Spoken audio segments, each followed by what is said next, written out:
네, 고 웨스트 시간입니다. 화요일은 글로벌 콘텐츠부 오민지 기자와 함께 하도록 하겠습니다. 오 기자, 저희가 앞서서 짚어봤지만 이 미국의 태양광 패널 관세 면제 조치, 이 소식 때문에 미국의 태양광 관련주들이 정말 폭등을 했더라고요. 네, 맞습니다. 앞서 보신 것처럼 우리 증시에도 영향을 분명 미쳤는데요. 예. 우리 증시가 잠시 쉬었던 어제 미국에서는 큰 이슈가 있었던 거죠. 미국이 수입하는 태양광 패널의 80% 바로 동남아시아 4개 국가에서 들어옵니다. 미국의 태양광 관련 기업들에는 이런 호재가 확실하게 작용을 한 건데요. 태양광 발전 장비 공급 업체인 숄즈 테크놀로지가 21% 넘게 상승을 했고요. 패널 생산 기업인 어레이 테크놀로지도 18% 상승을 했습니다. 태양광 모듈 생산 업체인 진코솔라 그리고 캐나디안 솔라 역시 7% 넘게 각각 급등을 하면서 강한 상승세를 보여줬고요. 또 대표적으로 태양광 관련 ETF도 살펴봐야겠습니다. 인베스코 솔라 ETF 4.26% 오르면서 이날만 강한 급등세 보여줬습니다. 네, 확실히 그간 좀 서름이 있던 섹터여서 그런지 확실한 상승폭을 보여줬습니다. 우리나라 관련주들도 좋은 분위기를 보여줬는데 이번 이 태양광 관세 유예 조치가 어떤 배경에서 어떤 이유로 나왔다고 봐야 될까요? 네, 이 맥락을 이해하시는 것도 중요한 포인트가 될 겁니다. 예. 이 중국의 태양광 부품 제조업체들이 이 동남아시아 4개국을 우회하는 방식으로 해서 관세를 회피하는 것 아니냐 이런 의혹이 나오면서인데요. 올해 3월부터 미국 상무부가 조사에 들어간 겁니다. 이 상무부가 조사를 시작하면서 기업들은 동남아 4개국으로부터 들어오는 태양광 패널의 수입을 꺼리게 된 건데요. 바로 이 관세를 소급 적용하는 것 아니냐라는 우려감 때문입니다. 이 미국 내 기업들이 태양광 생산을 급속히 위축시키면서 규제를 완화해달라는 미국 태양광 산업계의 요구도 나오게 됐고요. 그러면서 지금의 이 조치가 발표가 된 겁니다. 뿐만 아니라 지금 러시아와 우크라이나 전쟁 이후로 미국의 휘발유 가격 갤런당 $5에 육박하는 등 에너지발 고물가가 심각한 상황입니다. 이 태양광 같은 신재생 에너지 분야가 활성화된다면요, 이런 고유가에 대해서 훌륭한 대안이 될 수 있기 때문에 바이든 정부가 이런 조치를 내놨다, 이런 분석이 나오고 있습니다. 네, 이번 규제 완화로 태양광 업체들 숨통이 좀 트이지 않을까 싶은데 이번 조치 이외에도 이 태양광 시장을 키우려는 다른 정책들도 예고되고 있다, 이런 소식도 들려요. 네, 관련한 정책들이 중첩돼서 나오고 있습니다. 이번 관세 면제 조치뿐만 아니라 다른 친환경 정책들도 관련한 기대감을 불어넣고 있는 건데요.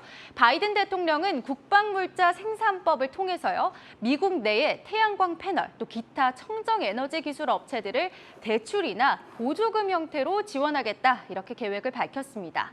그러면서 백악관은 2024년까지 자국 내에서 태양광 생산 능력을 22.5기가와트로 늘리겠다라고 밝혔는데요.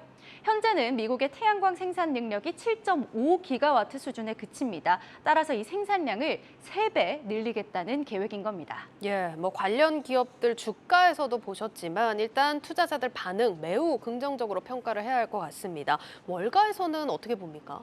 네, 월가에서도 긍정적으로 보고 있는데요. 바이든 대통령의 이번 조치가 태양광 관련 산업의 주가에 긍정적일 것이다라는 기대감을 내비치고 있습니다. 마크 스타라우스 JP 모건 애널리스트는 지난 3월 말 미국 상무부의 조사로 확대됐던 태양광 산업의 불확실성, 이번 발표로 인해서 다소 해소가 됐다면서 긍정적일 것이다라는 기대감을 내비쳤습니다. 또 다른 애널리스트 신모건 애널리스트는요, 미국의 이번 관세 유예 조치로 물론 가장 큰 수혜를 보는 산업은 발전소 규모의 태양광 업체겠지만 주거용 설비를 공급하는 회사도 급성장할 것이다 라고 기대감을 보였습니다. 또다시 투자 의견을 상향하는 의견도 나왔는데요. 미국의 투자은행인 로스캐피탈은요, 앞서 말씀드렸던 이 어레이 테크놀로지 패널 생산 업체인데요.